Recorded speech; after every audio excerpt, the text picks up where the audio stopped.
నమస్తే D news కి స్వాగతం. నేను పద్మావతి. మీకోసం కార్యక్రమంలో ప్రజల నుంచి వచ్చిన అర్జీలపై ఆయా శాఖల జిల్లా అధికారులు స్పందించి తక్షణం పరిష్కరించేలా చర్యలు తీసుకోవాలని కలెక్టర్ తమీం అన్సారీ అన్నారు.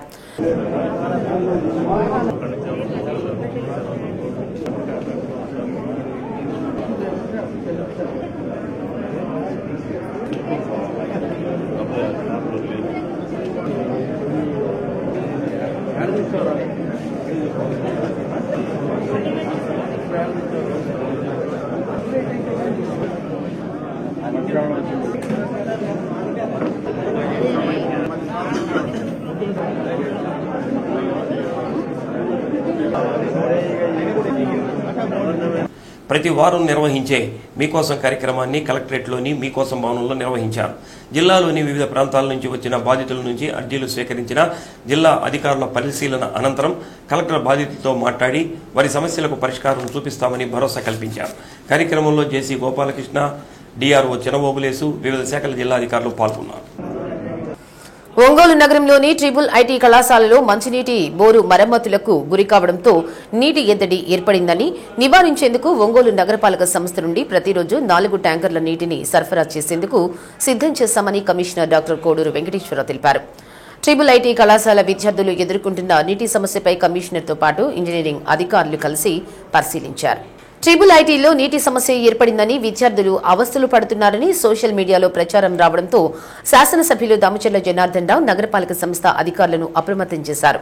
దీంతో నగరపాలక సంస్థ కమిషనర్తో పాటు ఇంజనీరింగ్ సిబ్బంది కళాశాల ప్రాంగణానికి చేరుకుని డైరెక్టర్ భాస్కర్ పాటిల్తో కళాశాలలో నెలకొన్న పరిస్థితిపై వివరాలు అడిగి తెలుసుకున్నారు. అనంతరం కళాశాల ప్రాంగణంలో నీటి వనరులను పరిశీలించారు. నగరపాలక సంస్థల్లోని వాటర్ ట్యాంకర్ల ద్వారా నీటిని కళాశాలకు సరఫరా చేశారు. కళాశాలలోని నీటి సంపును మోటార్లను ఇంజనీరింగ్ అధికారులు పరిశీలించి డైరెక్టర్కు పలు సూచనలు చేశారు. ట్రిపుల్ ఐటీ కళాశాలలోని తాగునీటి సమస్య పరిష్కరించాలని ఎమ్మెల్యే దామచర్ల జనార్దన్ రావు ఫోన్ చేసి అక్కడ ఉన్న సమస్యను పరిష్కరించాలని ఆదేశించారని, అందుకోసం ఇక్కడకు వచ్చి పరిశీలించి తాత్కాలికంగా నీటిని సరఫరా చేసేందుకు ట్యాంకర్లను సిద్దం చేశామని కమిషనర్ తెలిపారు. బోర్లు మరమ్మతులు చేసేందుకు సిబ్బందిని నియమించడం జరిగిందన్నారు. 1400 మంది విద్యార్థులు ఉన్నారని, వారికి ఎలాంటి నీటి సమస్య లేకుండా చేస్తామని తెలిపారు. కళాశాలలో నెలకొన్న నీటి ఎద్దడి సమస్యను ఎమ్మెల్యే దామచర్ల జనార్దన్ రావు దృష్టికి తీసుకువెళ్లగానే ఆ సమస్యను నివారించడానికి చర్యలు చేపట్టిన ఎమ్మెల్యే జనార్దన్ రావు, కమిషనర్ వెంకటేశ్వరరావులకు కళాశాల డైరెక్టర్ భాస్కర్ పాటిల్ కృతజ్ఞతలు తెలిపారు.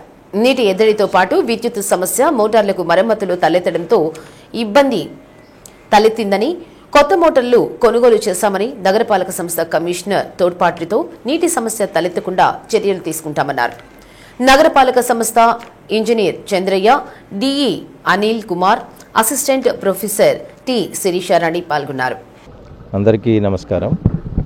ఈరోజు మన ఒంగోలు కార్పొరేషన్ పరిధిలో ఉన్నటువంటి ట్రిపుల్ ఐటీ కాలేజీ స్టూడెంట్స్ దాదాపు ఇక్కడ 1400 మంది స్టూడెంట్స్ ఉంటారు. సో ఈరోజు ఇక్కడ ఈ వాటర్ ఇష్యూ ఏదో ఉందని చెప్పేసి సోషల్ మీడియాలో రావటము, అది గౌరవ ఒంగోలు శాసనసభ్యులు శ్రీ దామచర్ల జనార్దన్ రావు గారి దృష్టికి వెళ్ళింది. సారు ఎమ్మెల్యే సార్ స్వయంగా నాకు ఫోన్ చేసి ఒకసారి వెళ్ళి కాలేజీలో మరి అక్కడ చాలామంది స్టూడెంట్స్ ఉన్నారు, ఇబ్బంది రాకుండా మన వైపు నుంచి ఏం సహాయం చేయొచ్చో ఒకసారి విజిట్ చేయమన్నారు. సో వారి సూచనతో మా ఎంఈ గారు, చంద్రయ్య గారు, డి గారు, మేమంతా కూడా ఇక్కడ ఉన్నటువంటి డైరెక్టర్ గారిని కలిసాము. సో ఇక్కడ ఏదో మోటార్స్ కాస్త రిపేర్లు ఉన్నాయన్నారు. సో వాటికి కూడా మా కాంట్రాక్టర్ ద్వారా తక్షణమే ఏమేమి చర్యలు తీసుకోవాలో వారికి అటాచ్ చేస్తున్నాము. అట్లాగే మనకు ఈ ట్యాంకర్స్ కూడా, అంటే వాటర్ ట్యాంకర్స్ రోజుకి మినిమము ఒక 4 మాకు సప్లై చేస్తే సరిపోతుంది అంటున్నారు డైరెక్టర్ గారు. సో దాని ప్రకారము ట్యాంకర్స్ కూడా మేము అరేంజ్ చేసే ఏర్పాట్లు చేస్తున్నాము. అంతేకాకుండా ఇక్కడ ఉన్నటువంటి మరి స్టూడెంట్స్ దాదాపు 1400 అనుకుంటే, సో ఒక్కొక్క స్టూడెంట్కి 135 ఎల్పిసిడి ప్రకారం దాదాపుగా 2 లక్షల లీటర్లు పర్ డే అవసరం ఉంటుంది. అందువల్ల వీరు ఒక ఎస్ఎస్ ట్యాంక్ దగ్గర ఉన్నటువంటి ఒక బోర్వెల్ నుంచే వీళ్ళు డ్రా చేస్తున్నారని తెలిసింది. సో దాంతో ఈ మోటార్స్ రిపేర్ అవన్నీ కూడా చూసుకుంటే ఇంకా ఎంత అవసరం ఉందో మున్సిపాలిటీ నుంచి కూడా, ఎందుకంటే సమ్మర్ కాబట్టి స్టూడెంట్స్ కూడా ఇబ్బంది లేకుండా మా వైపు నుంచి కూడా తగిన సహకారం అందిస్తాము. ఇది కూడా ప్రభుత్వ సంస్థ, కేంద్ర ప్రభుత్వ సంస్థ కాబట్టి వాటికి కూడా మా నగరపాలక సంస్థ నుంచి తగిన సహకారం అందిస్తూ ఇబ్బంది లేకుండా చూస్తామని. మొట్టమొదటిగా మాకున్న ఈ నీటి ఎద్దడిని నివారించడానికి మేము అడిగింది తడవుగా మాకు సహాయం అందించిన గౌరవ శాసనసభ్యులు దామచర్ల జనార్దన్ రావు గారికి, మున్సిపల్ కమిషనర్ గారికి, వారి ఎంటైర్ టీంకు వీఆర్ వెరీ థ్యాంక్ఫుల్. మాకున్న ఇబ్బంది నీటి ఎద్దడి, దాంతోపాటు కొంత కరెంటు ఇబ్బందులు ఉండడం మూలాన మోటార్లు రిపేర్ అయినాయి.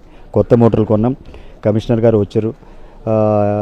నిశ్చితంగా అన్ని పరిశీలించి అన్ని రకాల సహాయ సహకారాలు మాకు అందిస్తున్నామని చెప్పినారు. వాటితో పాటు ఇమీడియట్గా రోజు 4 ట్యాంకర్లు IIIT క్యాంపస్ 3 అంటే రావణ్ నాయుడు క్యాంపస్ అంటారు, అక్కడికి పంపుతామనే మాట కూడా ఇచ్చినారు. We are very thankful. Thank you.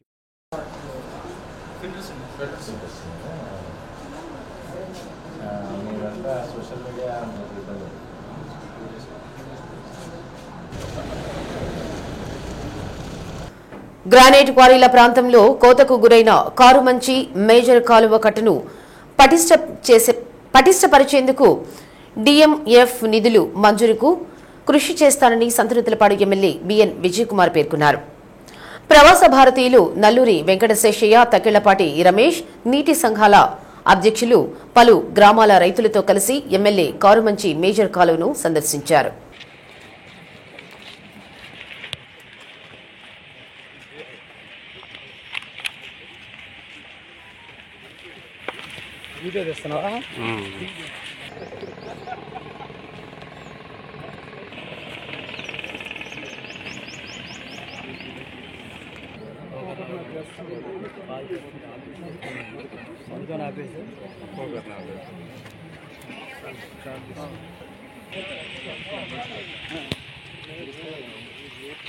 KB పాలెంలో NRI Seshayya ఇంటి వద్ద మేజర్ పరిధిలోని గ్రామాల రైతులతో జరిగిన సమావేశంలో ఎమ్మెల్యే మాట్లాడారు.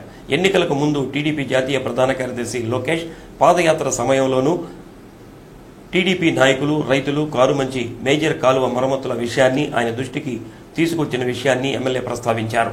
కట్ట కోతకు గురైన ప్రాంతంలో నూతన కాలువ నిర్మాణానికి 2.68 కోట్లతో ప్రభుత్వానికి ప్రతిపాదనలు పంపినట్లు జలవనరుల శాఖ అధికారులు తెలిపారు. ఆ మేరకు సంబంధిత నిధులు డిఎంఎఫ్ ద్వారా మంజూరు చేసేందుకు కృషి చేస్తామని అన్నారు. కార్యక్రమంలో మన్నం ప్రసాదరావు, గొట్టిపాటి రాఘవరావు, కాట్రగడ్డ రమణయ్య, రావిపాటి రాంబాబు, కందిమళ్ల గంగాధర్రావు, ఎడ్లపల్లి రామబ్రహ్మం, పాలడుగు వెంకటనారాయణ, గోగినేని శ్రీనివాసరావు, బెల్లం శ్రీనివాసరావు రైతులు పాల్గొన్నారు. ధర్నా చేశాము, ఒక మీటింగ్ పెట్టాము. దాని తర్వాత లోకేష్ గారు పాదయాత్రలో వచ్చినప్పుడు కూడా రాత్రి 12 గంటలకి అది చూపించాము. ఆయన దృష్టికి తీసుకొని వచ్చి ఇలా జరిగింది. అప్పటికే సంవత్సరం అయిపోయింది. దాని తర్వాత మన గవర్నమెంట్ వచ్చింది. శేషయ్య గారి సహకారంతో మనము టెంపరీ రిపేర్స్ చేశాము. దాని తర్వాత మనం ఏమనుకున్నామంటే, ఇప్పుడు పంటల సీజన్ కాబట్టి ఇప్పుడు ఏదైనా చేస్తే ఇబ్బంది వస్తుంది, అయిపోయిన వెంటనే దాన్ని టేకప్ చేద్దామని ఆ రోజు మాట్లాడుకున్నాం. ఈ రోజు అన్నీ అయిపోయినాయి. సో ఇక్కడ మాకు 2 విషయాలు వచ్చిందంటే, పైన డిపార్ట్మెంట్ కి రాస్తే కొద్దిగా ఇంకా టైం పట్టే అని అనుకున్నాము. అందుకని నేను శేషయ్య గారు మాట్లాడుకొని ఇది డిఎంఎఫ్ ఫండ్ లో చేస్తే తొందరగా మన పని అవుతుందనే విషయము మేము మాట్లాడుకొని కలెక్టర్ గారితో, అదేవిధంగా డిడి మైన్స్ గారితో కూడా ఇది సంప్రదించి ఇది ఎస్టిమేట్స్ కొద్దిగా వేశారు. కొన్ని చిన్న చిన్న ఎడిషన్స్, సబ్స్ట్రాక్షన్స్ ఉంటే ఈ గారితో మాట్లాడాము. దాన్ని కొద్ది సరి చేసి ఒక 2 రోజులలో ఆ ఎస్టిమేట్ ఇస్తే ఇది డిఎంఎఫ్ ఫండ్ లో పెట్టి ఎంత తొందరగా చేయగలమో చేసేస్తామని. అంటే ఆ ఉద్దేశంలో ఒక 2 వీక్స్ లో ఈ శాంక్షన్ రావచ్చని నేను అనుకుంటా ఉన్నాను. అందుకని ముఖ్యంగా నేను చెప్పేది ఏంటిదంటే, ఇందాక బ్రదర్ శేషయ్య గారు చెప్పినట్టు ఏదైనా విషయాలు వచ్చినప్పుడు మీ అందరూ ఒకసారి ఇక్కడ ఏంటి అసలు ఈ కాలువ దీని అవసరం ఏంటి అనేది అసలు నాకు కొంతమంది అది పెద్ద ఇది లేదులే, అది లేదులే, అవసరం లేదు అన్నట్టుగా మాటలు అక్కడెక్కడ చెప్పడం వినటం జరిగింది. కానీ నాకెందుకో 10 రోజులు దీని గురించి ప్రజలే గుర్తొస్తుంటాయి. ఎందుకంటే మనకి ఈ కాలం లేనప్పుడు మనం ఏం వేసుకునేవాళ్ళం, పంటలు పొగాకు వేసినా కానీ ఏదో 4 క్వింటాలు 3 క్వింటాలు అయ్యేది. మోకాళ్ళ ఎత్తులు, నడువులు ఎత్తులు జరిగేది. కంది, జొన్న అవి వేసుకునేవాళ్ళం. కానీ ఆ రోజుల్లో కొంచెం పక్క వస్తారా, ఆ రోజుల్లో మనకి కుటుంబాలకి ఖర్చులు చాలా తక్కువగా ఉండేవి. ఎప్పుడో మండల హెడ్ క్వార్టర్కి ఎప్పుడో నెలకు ఒకసారి పోయేవాళ్ళు. మన ఇంట్లో మనం ఉంటే మనకు ఖర్చే ఉండదు. మన చేలో పడిన జొన్నలు, మన చేలో పడిన కందులు మనకు సంవత్సరం సరిపోయేది. సంవత్సరానికి ఒకసారి గంటగా బట్టలు పెడితే సంవత్సరం వచ్చేది. ఇంకా మనకి ఏ ఇబ్బంది లేదు, హాయిగా జరిగేది. కానీ ఇవాళ ఉన్న పరిస్థితి కాదు. టౌన్ పోకుండా హాస్పిటల్ పోకుండా ఉండేది కాదు. ఎక్కడికి పోయినా 1000, 2000, 5000, 10,000 ఖర్చులు. అయితే ఇప్పుడు కనుక ఈ కాలువ కనుక ఇంకొకసారి పొరపాటున ఇప్పుడు జరిగిన సీపేజ్ లాగా జరిగి ఇప్పుడు వేసినది కూడా కనుక పడిపోతే దేశవ్యాప్తంగా వంట గ్యాస్ సిలిండర్ ధరలను కేంద్రం పెంచింది. గృహావసరాలకు వినియోగించే 14.2 కిలోల ఎల్పీజీ గ్యాస్ సిలిండర్పై ₹50 చొప్పున పెంచుతున్నట్లు కేంద్ర పెట్రోలియం సహాయ వాయువుల శాఖ మంత్రి హర్దీప్ సింగ్ పూరి వెల్లడించారు. ఈ ధరల పెంపు దీపం పథకం లబ్దిదారులకు సైతం వర్తింపచేస్తున్నట్లు తెలిపారు. తాజా పెంపుతో సాధారణ వినియోగదారులు, దీపం పథకం లబ్దిదారులు ఇప్పుడు ఒక్కో సిలిండర్పై చెల్లిస్తున్న దానిపై అదనంగా ₹50 చెల్లించాల్సి ఉంటుంది. సోమవారం మధ్యాహ్నం పెట్రోల్, డీజిల్పై ₹2 చొప్పున ఎక్సైజ్ డ్యూటీని కేంద్రం పెంచింది. ఈ పెంపుతో వినియోగదారులపై ప్రభావం పడబోదని స్పష్టం చేసింది. ఈ భారాన్ని చమురు మార్కెటింగ్ కంపెనీలే భరిస్తాయని పేర్కొంది. పెరిగిన ధరలు ఏప్రిల్ 8 నుంచి అమల్లోకి వస్తాయని కేంద్రం నోటిఫికేషన్లో పేర్కొంది. ఒంగోలులోని డిఆర్ఆర్ మున్సిపల్ ఉన్నత పాఠశాలలో జరుగుతున్న 10వ తరగతి మూల్యాంకన ప్రక్రియను కలెక్టర్ తమీం అన్సారియా పరిశీలించారు. ఈ నెల 3వ తేదీ నుండి మూల్యాంకన ప్రక్రియ జరుగుతుంది.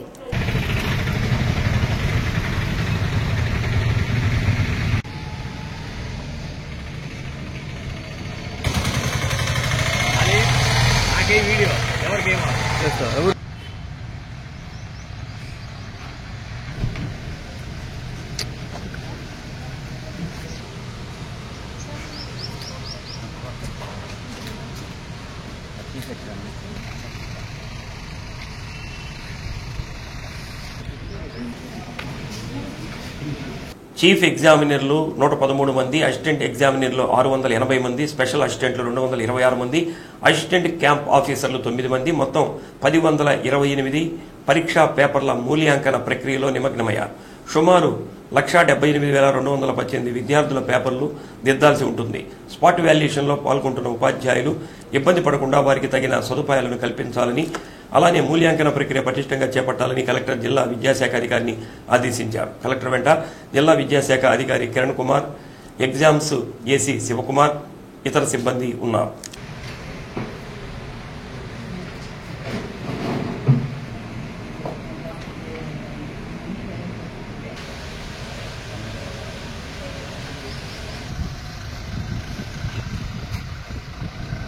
ఒంగోలు నగరపాలక సంస్థ పరిధిలోని ఆస్తి పన్నులు, ఖాళీ స్థలాల పన్నులు నగర ప్రజలు ఈ నెల 30వ తేదీలోపు చెల్లిస్తే 5% రాయితీ ఇవ్వడం జరుగుతుందని, అందువలన ఆస్తి పన్ను వెంటనే చెల్లించి రాయితీ పొందాలని నగరపాలక సంస్థ కమిషనర్ డాక్టర్ కోడూరు వెంకటేశ్వరరావు తెలిపారు.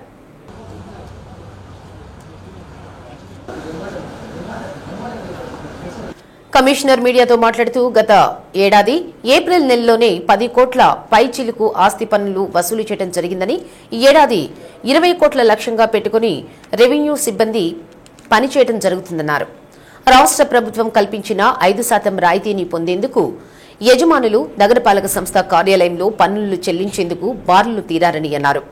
ప్రభుత్వం కల్పించిన రాయితీని పొందేందుకు 2 కిస్తీలు ఒకేసారి చెల్లించి ఆర్థికంగా ఆదా చేసుకోవాలని, తద్వారా నగరపాలక సంస్థ అభివృద్ధికి తోడ్పడాలని విజ్ఞప్తి చేశారు.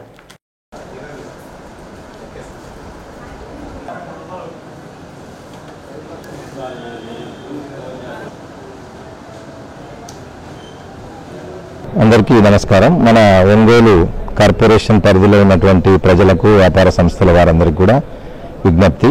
ప్రతి సంవత్సరం యథావిధిగా ఏప్రిల్ నెలలో మీ ఆస్తి పన్నుకు సంబంధించి 5% రిబేట్ ఉంటుంది.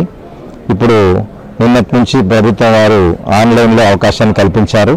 అందువల్ల ఈరోజు పెద్ద ఎత్తున మా మున్సిపల్ ఆఫీసులో పన్నులు కట్టడానికి క్యూలో చాలామంది ప్రజలు ఉండటం చూసాము. అందువల్ల అందరూ కూడా ఈ సదవకాశాన్ని ఉపయోగించుకోండి. ఏప్రిల్ 30వ తారీఖు వరకే ఈ అవకాశం ఉంటుంది.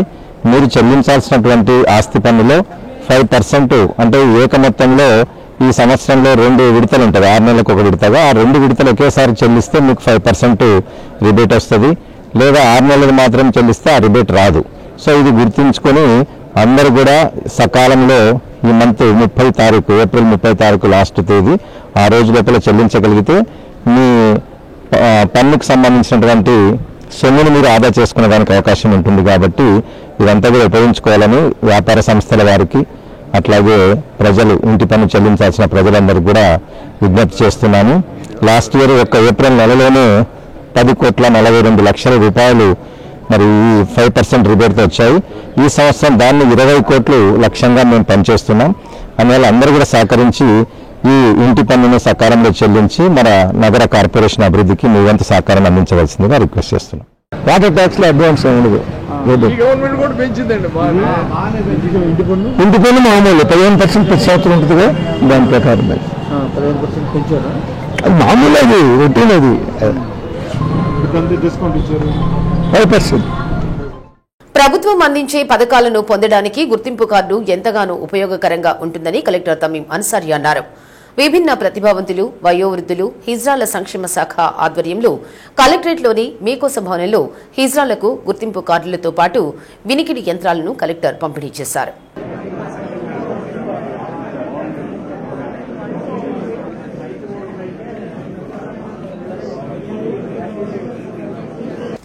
హిజ్రాలకు అందించే గుర్తింపు కార్డుల ద్వారా రేషన్ కార్డులతో పాటు ప్రభుత్వం అందించే పెన్షన్, సమాజంలో ఒక గుర్తింపు కోసం కార్డు ఎంతగానో ఉపయోగపడుతుందని విభిన్న ప్రతిభావంతుల సంక్షేమ శాఖ ఏడీ అర్చన తెలిపారు.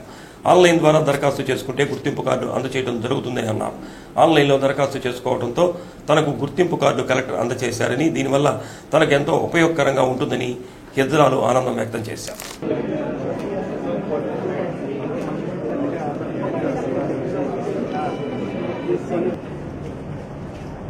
జిల్లాలో ఉన్నటువంటి ట్రాన్స్జెండర్స్కి వారి యొక్క ఐడెంటిఫికేషన్ కోసము ముగ్గురికి ఈరోజు మేడం గారి చేతుల మీదుగా ఇలాంటి సర్టిఫికేట్స్ ఇవ్వడం జరిగింది. జిల్లాలో ఉన్నటువంటి హిజ్రాలందరూ కూడా ఈ అవకాశాన్ని సద్వినియోగం చేసుకోవాలి. ఈ సర్టిఫికేట్స్ అనేది minister of social justice government portal అయిన www.transgenders.gov.in అనే వెబ్సైట్ నందు అందరూ కూడా దరఖాస్తు చేసుకోవాలి. అది గౌరవ జిల్లా కలెక్టర్ వారి లాగిన్లో ఉండి మేము గౌరవ జిల్లా కలెక్టర్ వారి లాగిన్ నుంచి తీసుకుని దానిని మేము జిల్లా కలెక్టర్ వారి చేతుల మీదుగా ధృవీకరించి మీకు ఈ కార్డు అనేది ఇవ్వడం జరుగుతుంది. దీని ద్వారా మీకు ఫ్యూచర్లో ఒక ఐడెంటిటీ, అంటే సమాజంలో ట్రాన్స్జెండర్స్ అనేది కాకుండా వీళ్ళు కూడా సమాజంలో ఒక మెంబర్గా అనేది గుర్తింపు అనేదిగా ఉంటుంది. ఈ గుర్తింపు ప్రకారము మీరు ఈ సర్టిఫికేట్ ద్వారా ప్రతి ఒక్కరు కూడా పెన్షన్కి కానీ లేదా రేషన్ కార్డు లేదా ఆధార్ కార్డుకి కూడా ఉపయోగించుకోవచ్చు దీనిని ఐడెంటిటీ కార్డుగా. కాబట్టి జిల్లాలో ఉన్నటువంటి హిజ్రాలందరూ కూడా ఈ అవకాశాన్ని సద్వినియోగం చేసుకోవాల్సిందిగా తెలియజేస్తుంది. నా పేరు సుప్రియ. నేను హాస్పిటల్లో వర్క్ చేస్తాను, ల్యాబ్ టెక్నీషియన్గా, అసిస్టెంట్గా చేస్తున్నాను. నేను ట్రాన్స్జెండర్ సర్టిఫికేట్ కోసం అప్లై చేశాను. ఆన్లైన్లో దరఖాస్తు చేసుకోగానే జిల్లా కలెక్టర్ గారి చేతుల మీదుగా మాకు ఏడీ గారు అందజేశారు. అందజేసిన దానికి thank you so much madam. Sri Rama Navami సందర్భంగా శివాని ఇంటర్నేషనల్ స్కూల్లో చదువుతున్న చిన్నారులు, అన్నా చెల్లెళ్లు 32 రోజుల పాటు అత్యంత భక్తి శ్రద్ధలతో అంకుటిత దీక్షతో అయోధ్యలో నిర్మించిన రామమందిర నమూనా నిర్మాణాన్ని తయారు చేసి చూపర్లను ఆశ్చర్యచకితులను చేశారు. పెద్ద పెద్ద ఆర్కిటెక్టులు చేసే పనిని ఈ చిన్నారులు తయారు చేయడం సాక్షాత్తు శ్రీరాముల అనుగ్రహమేనని భక్తులు అంటున్నారు. చిన్నారి సోదరుడు దిలీప్ కుమార్ మాట్లాడుతూ రామ మందిరం నిర్మాణం కోసం 500 సంవత్సరాలు పోరాటం చేయాల్సి వచ్చిందని, దేశ ప్రధాని నరేంద్ర మోడీ సారథ్యంలో అయోధ్య రామ మందిర నిర్మాణం బాలరాముడి ప్రతిష్ట చేసుకోగలిగామని, ఇది సనాతన ధర్మం సాధించిన విజయమని అన్నారు. తాను తన సోదరి కలిసి ఈ మందిరం నిర్మాణం చేయడానికి తనకు తల్లిదండ్రుల ప్రోత్సాహం మరువలేనిదని అన్నారు. మందిర నిర్మాణంతో పాటు లోపల గర్భగుడిలో స్వామివారి మూర్తిని కూడా ఏర్పాటు చేసి ఔరా అనిపించారు. మనం కూడా చిన్నారులు తయారు చేసిన అయోధ్య నమూనా మందిరాన్ని చూసి తరిద్దాం.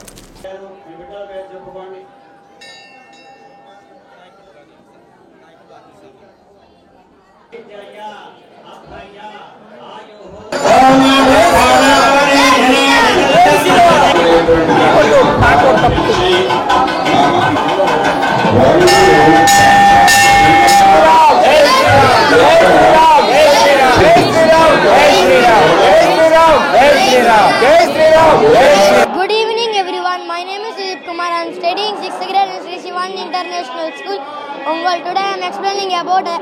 Ayodhya.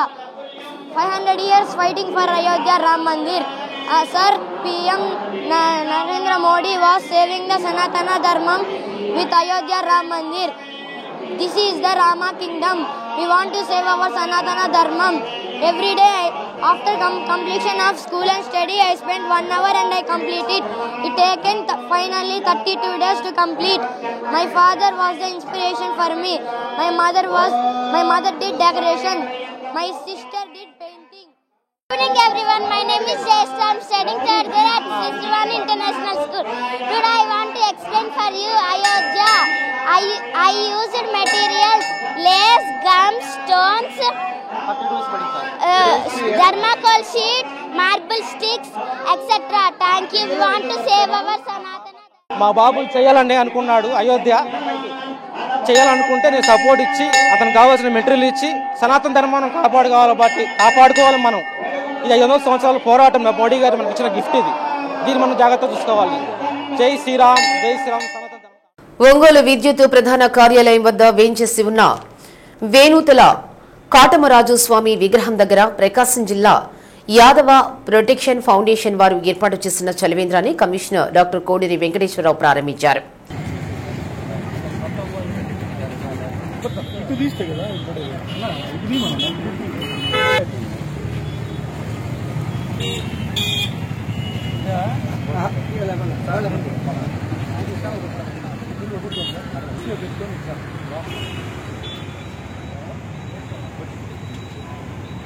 కార్యక్రమంలో 15వ division corporator Chintapalli Gopi, foundation అధ్యక్షులు మల్లెబోయిన రాజు యాదవ్, లగ్గాల కోటేశ్వరరావు యాదవ్, గట్టుబోయిన కృష్ణ యాదవ్, జాజుల వెంకట్రావు యాదవ్, పొడమేకల రామారావు యాదవ్, చల్లా శ్రీనివాస్ యాదవ్, లక్ష్మణ్ యాదవ్ తదితరులు పాల్గొన్నారు.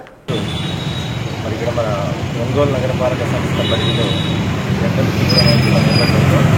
ప్రజలు మంచినీటికి ఎక్కడ ఇబ్బంది పడకూడదనేటువంటి ఉద్దేశంతో మన నగరంలోని యాదవ ప్రొటెక్షన్ ఫౌండేషన్ సంబంధించినటువంటి మల్లమైన రాజు యాదవ్ మరియు అతని అందరికీ మరి ఇక్కడ మా స్థానిక కార్పొరేటర్ మా కోటి గారి యొక్క ఆధ్వర్యంలో వాళ్ళు ఈరోజు ఈ చలివేంద్రాన్ని ప్రారంభించారు. ఇక్కడ చల్లటి అందించడం చాలా శుభపరిణామం. ఇట్లా అన్ని చోట్ల కూడా ఏ వార్డులో ప్రజలకు ఇబ్బంది లేకుండా అందరూ ఇలాంటి కార్యక్రమాలు చేపడితే సంబంధం మనం చాలా సమర్థవంతంగా ఎదుర్కోవడానికి అవకాశం ఉంటుంది. ఎక్కడ కూడా ఈ వడదెబ్బలు లేకుండా ప్రజలకు మంచి నీటి అందించాలని చెప్పేసి యాదవ ప్రొటెక్షన్ కమిటీ వారు ఈరోజు మంచి చలివేంద్రాన్ని ముందుగా మన ఒంగోలు పట్టణంలో మొట్టమొదటి చలివేంద్రాన్ని వాళ్ళు పార్టీకి అతీతంగా అందరూ కలుపుకొని పోయి మన యాదవ కాటమరాజు గారి విగ్రహాన్ని ఏర్పాటు చేశారు.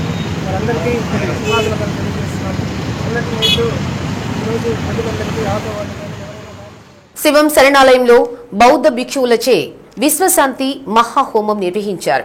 అనంతరం బౌద్ధ భిక్షువులు గోదానం, అన్నదానం, నిస్సహాయులకు ఆర్థిక సాయం చేశారు. అలవరపాడులోని శివం శరణాలయాన్ని బౌద్ధ భిక్షువులు సందర్శించారు.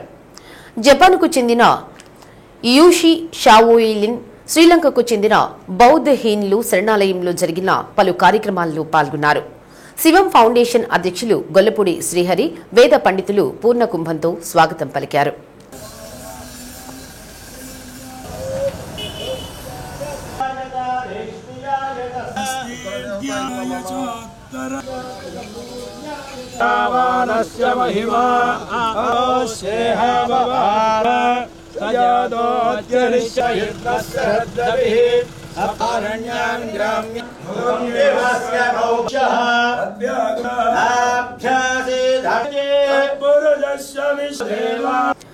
ఈ సందర్భంగా మహారుద్రాభిషేకం, విశ్వశాంతి కళ్యాణం నిర్వహించగా బౌద్ధ భిక్షువులు వాటిలో పాల్గొని పూర్ణాహుతి సమర్పించారు. శరణాలయానికి బౌద్ధ భిక్షువులు గోవును దానం ఇచ్చారు. సకల జనుల శ్రేయస్సుకై ఏకాదశ మహారుద్రాభిషేకం నిర్వహించారు. 4 నిరుపేద కుటుంబాల వారికి వైద్యం, జీవనోపాధి కోసం 40,000 రూపాయల ఆర్థిక సాయాన్ని అందజేశారు. బౌద్ధ భిక్షువులను శరణాలయం నిర్వాహకులు ఘనంగా సన్మానించారు. ఈ సందర్భంగా వారు మాట్లాడుతూ విశ్వశాంతి కోసం హోమం నిర్వహించడం, కులమత భేదం లేకుండా నిరుపేదలకు సహాయం చేయడం అభినందనీయమన్నారు. అన్నదాన కార్యక్రమాన్ని ప్రారంభించారు. కార్యక్రమంలో మారెళ్ల సుబ్బారావు, నాగరాజు, సురేష్, తిరుమల, సులోచన, ప్రసన్నకుమారి, రాజలక్ష్మి, కావ్య, వెంకటరత్నం, సుబ్బులు తదితరులు పాల్గొన్నారు.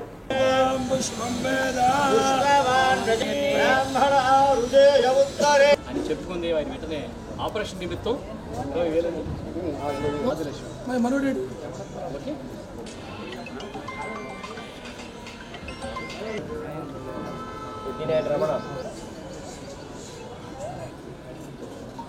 మేము ఆంధ్రప్రదేశ్లో ఉన్న 40 బౌద్ధ స్తూపాలని దర్శించుకుంటూ అమరావతి కళ్యాణం జరగాలని, అమరావతి సస్యశ్యామలం అవ్వాలని, అదేవిధంగా ఈ కూటమి ప్రభుత్వం ఏదైతే తలుసుకుందో దాన్ని ప్రపంచవ్యాప్తంగా అందరికీ కళ్యాణం కావాలని ఇక్కడ మన శివం ఫౌండేషన్ ద్వారా విశ్వశాంతి మహాహోమము జరగటం జరిగింది. అదే కాకుండా ఏకాదశి రుద్రాక్షి అభిషేకం జరిగింది. అదేవిధంగా జపాన్ నుంచి వచ్చిన ఆ భిక్షువు ద్వారా నా ద్వారా ఒక గోమాతని, ముఖ్యంగా భారతదేశం యొక్క ఈనాడు అందరూ సుఖ సంతోషాలతోటి కాపురాలు చేస్తున్నారంటే గోవు చుట్టూ జరుగుతుంది. అదంతా ధర్మము. ధర్మాన్ని మనం రక్షించడం కాదు, ధర్మమే మనం రక్షిస్తుంది. ఆ ధర్మాన్ని రక్షించాలంటే గోవుని పూజించాలి. ముఖ్యంగా అటువంటి పవిత్రమైన కార్యక్రమంలో గోదానం మా చేతుల ద్వారా చేయించారు. ఆయన జపాన్ నుంచి వచ్చారు, వారు చాలా ఆనందపడ్డాడు. అదేవిధంగా నేను శ్రీలంక నుంచి వచ్చాను, తెలుగు మాట్లాడే పౌరుణ్ణి. మా చేతులతో చేయటం అనేది మాకు ఒక అదృష్టంగా భావిస్తున్నాము. అదేవిధంగా సుమారు 40,000 ఈరోజు కలెక్ట్ చేసే పాపం ఆయన పేద ప్రజలకి దానం చేస్తున్నాడు. ఇది చాలా ఉత్తమమైన పేదవాళ్ళకి నిత్యము అన్నదానం చేస్తూ. So this auspicious event, this auspicious puja reminds me of the advent of the Buddha. The Buddha started to preach the Dharma invited by Mahabrahma first. So this is very famous, very common knowledge among Buddhist people. So now today మన బద్ధకమే మన శత్రువు అని పెద్దలు చెప్పిన మాట చిన్నపాటి బద్ధకాన్ని వదిలితే జీవితం ఆరోగ్యమయం అవుతుంది. యవ్వనంలో చాలా మంది వ్యాయామాన్ని చేయకపోవడం వల్ల వయసు పైబడిన తర్వాత అనేక అనారోగ్య సమస్యలతో ఇబ్బంది పడడం సర్వసాధారణం. యుక్త వయసు నుండే వ్యాయామం అలవాటు చేసుకుంటే ఆరోగ్యంగా ఉంటారు. ఆరోగ్యంగా ఉండాలంటే ఉదయం 5 గంటలకే లేవడం అలవాటు చేసుకుని వ్యాయామం, యోగాసనాలు లాంటివి చేసినట్లయితే జీవితం సాఫీగా సాగిపోతుంది.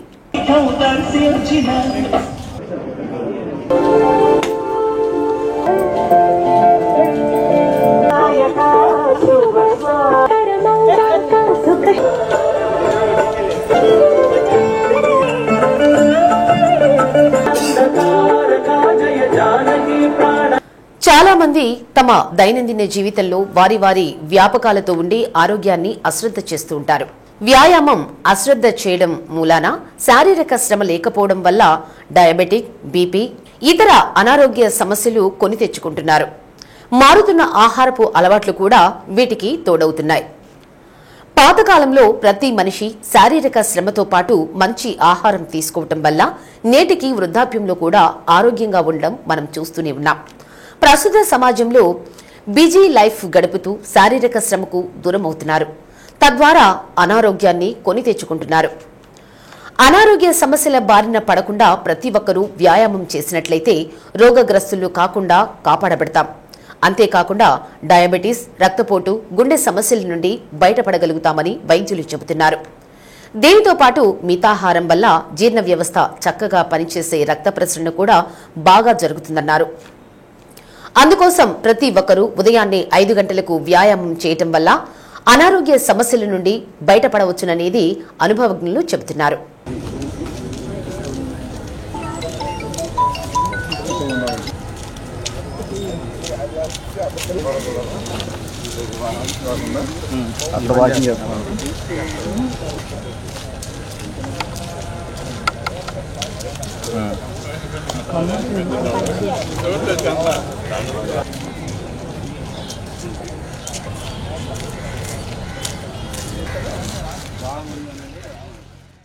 నాకు ఈ హెల్త్ పరంగా నాకు ఈ వాకింగ్ చేయటం వల్ల ప్రతి వాళ్ళు ఈ వయసులో నువ్వేంది ఇలా లవ్వుతున్నావు అని అంటూ ఉండేవాళ్ళు. అది మనకి ఏంటంటే ఇక్కడ ఈ ఒంగోలు జిల్లాకి ఈ రంగారెడ్డి చెరువు కట్ట మట్టి మీద నడవటం అనేది చాలా మంచి ఆరోగ్యంగా ఉంటుంది. కాబట్టి ఇక్కడ నడిచినందువల్ల నాకు ఎలాంటి ప్రాబ్లమ్స్ లేదు. నా షుగర్ కానీ బీపీ కానీ కంట్రోల్లో ఉంటుంది. ఉదయాన్నే నేను ఖచ్చితంగా 5 గంటలకి కట్ట మీదకి వస్తాను, 5 రౌండ్లు వేస్తాను. ఈ మధ్యలో మళ్ళీ యోగా ఇది పెట్టారు, జిమ్ పెట్టారు. జిమ్లో కూడా ఒక అరగంట చేస్తాను. నా ఆరోగ్యం ఈ కట్ట కాపాడుతుందని నేను అనుకుంటున్నాను. అంటే ప్రతి ఒక్కరికి మీరు చెప్పే ప్రతి ఒక్కళ్ళు ఉదయాన్నే కనీసం నడవలేని వాళ్ళు, టైం లేని వాళ్ళు కనీసం 30 నిమిషాలైనా నడిస్తే వాళ్ళు మందులు తగ్గుతాయని నా అభిప్రాయం. నా ఆరోగ్యరీత్యా బాగలేని సమయంలో నేను హాస్పిటల్ అడ్మిట్ అయ్యేప్పుడు ఈ షుగర్ని బయటపడింది. అప్పటి నుంచి ఆయన ఇచ్చినటువంటి మందులు వాడుతూ వాకింగ్ చేయమని చెప్పి డాక్టర్ గారు సలహా ఇవ్వటం జరిగింది. ఎందుకంటే మా బ్యాంకులో మేము ఎప్పుడు కూర్చుని చేసే ఉద్యోగం కాబట్టి దీనివల్ల కొన్ని వర్క్ టెన్షన్లు ఎన్ని ఉంటాయి కాబట్టి దీనివల్ల ఈ షుగరు బీపీ 2 కూడా నాకు వచ్చాయి. దాని మీద నుంచి 2011 నుంచి ఈ కట్ట మీద నేను వాకింగ్కి వస్తూ ఉన్నాను. ఉదయాన్నే 5 గంటలకు వచ్చేవాడిని. ఈ మధ్య 6 గంటల నుంచి తప్పకుండా ఈ కట్ట మీదకు వచ్చి 5 రౌండ్ల వరకు వాకింగ్ చేసి దీనివల్ల జనాలకి ప్రజలకి ఆరోగ్య సమస్యలు వాకింగ్ వల్ల నివారించుకోవచ్చు. నా డ్యూటీ సేల్స్ ఎగ్జిక్యూటివ్. నాకు రోజు క్యాంపులు ఉంటాయి, కొంచెం వచ్చి టెన్షన్ ఉంటుంది, ప్లస్ అన్ని విధాలుగా కంపెనీ ప్రెజర్స్ కూడా ఉంటుంటాయి. సరే వాట్ ఎవర్ ఇట్ ఈజ్ 2002, 2003 అప్పుడు వచ్చేసి నాకు డయాబెటిక్ అటాక్ అయింది. అప్పటి నుంచి నేను 2003 నుంచి వాకింగ్ చేస్తున్నాను. వాకింగ్ చేయడం వల్ల ఉపయోగాలు ఏంటంటే బాడీలో కొంచెం రిలాక్స్ వస్తుంది, ఫ్రీ అవుతుంది. జస్ట్ మన యొక్క షుగర్ లెవెల్స్ తగ్గడానికి, బీపీ లెవెల్స్ తగ్గడానికి అన్ని విధాలుగా బాగుంటుంది. కట్ట మీదకి ఎవరైనా వచ్చారంటే ఆరోగ్యం కోసం వచ్చినట్టే ఫస్ట్ పాయింట్. వాళ్ళకి ఏదైనా ప్రాబ్లం ఉండో లేకపోతే సంథింగ్, లేకపోతే కట్ట ఎక్కడ ఉందో కూడా ఎవరికి తెలియదు. అటువంటి పరిస్థితి, అటువంటి సిచ్యువేషను. కాబట్టి వాకింగ్ వల్ల నాకు చాలా ప్రయోజనాలు జరిగినాయి. అయితే ఒకటి హెవీ ఒబెసిటీగా 100 కేజీలు ఉండేవాడిని ఆ టైంలో 2002లో. ఇప్పుడు వచ్చేసి గ్రాడ్యువల్గా సంవత్సరానికి 1 కేజీ చొప్పున 2005కి కనీసం 25 కేజీలు తగ్గాను. అంటే అప్పుడు 100 కేజీలకి ఇప్పుడు వచ్చేసి 60 కేజీలకు వచ్చేసాను. హెల్త్ పాయింట్ ఆఫ్ వ్యూలో అన్నీ బాగానే ఉన్నాయి. ఒక 4 ఇయర్స్ నుంచి మార్నింగ్ వస్తున్నాను. మార్నింగ్ వాక్ చాలా బాగుంటుంది, ప్రజెంట్గా ఉంటుంది వాతావరణం. ఇక్కడ అంతా పీస్ఫుల్గా ఉంటుంది. మనకు అన్ని హెల్త్ బెనిఫిట్సే ఉన్నాయి వాకింగ్ వల్ల. మనకి మజిల్ రిలాక్సేషన్ ఉంటుంది, మైండ్ రిలాక్సేషన్ ఉంటుంది. ప్లస్ ఇక్కడికి వచ్చాక అందరు బాగా ఫ్రెండ్స్ అవుతారు, బాగా అందరితో స్నేహభావంతో ఉండొచ్చు. అన్నీ బాగుంటాయి వాకింగ్ వల్ల. అన్ని యూజెసే ఉన్నాయి మనకి.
చీమకుర్తిలో పల్లపోతువారి వీధిలోని శ్రీ సీతారామస్వామి వారి దేవస్థానంలో స్వామివారికి సోమవారం వసంతోత్సవం ఘనంగా నిర్వహించారు. ముందుగా స్వామివారి మూలమూర్తులను ప్రత్యేకంగా అమర్చిన వేదికపై ఉంచి విశేషంగా పూజలు నిర్వహించి వసంతోత్సవం గావించారు. కార్యక్రమంలో భక్తులు భారీ ఎత్తున పాల్గొని స్వామివారిని దర్శించుకున్నారు.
వాటర్ బెల్ కార్యక్రమం విజయవంతం చేయాలంటే విద్యార్థులు, ఉపాధ్యాయులు, తల్లిదండ్రులు అందరూ నీరు త్రాగడం అవసరాన్ని గుర్తించి ప్రతి గంటకు ఒకసారి నీరు త్రాగే అలవాటును అలవర్చుకోవాలని కనిగిరి మున్సిపల్ చైర్మన్ షేక్ అబ్దుల్ గఫార్ అన్నారు.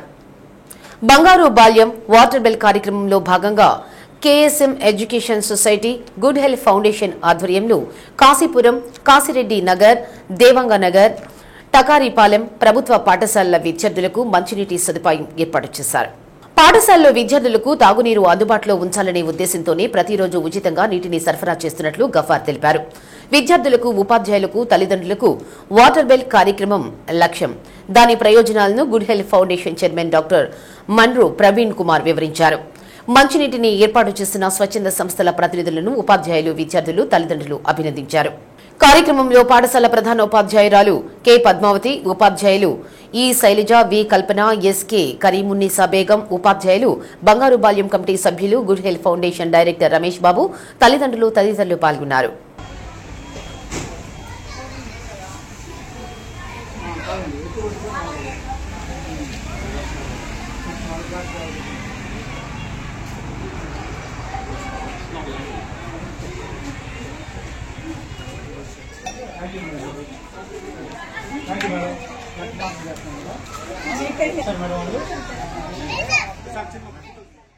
డి న్యూస్ లో నేటి మాట. ఎవరో చెబితే మనలో వచ్చే మార్పు తాత్కాలికం, మనకు మనం మారగలిగితే అదే శాశ్వతం. డి న్యూస్ ఇంతటితో సమాప్తం. నిరంతరం చూస్తుండండి డి న్యూస్.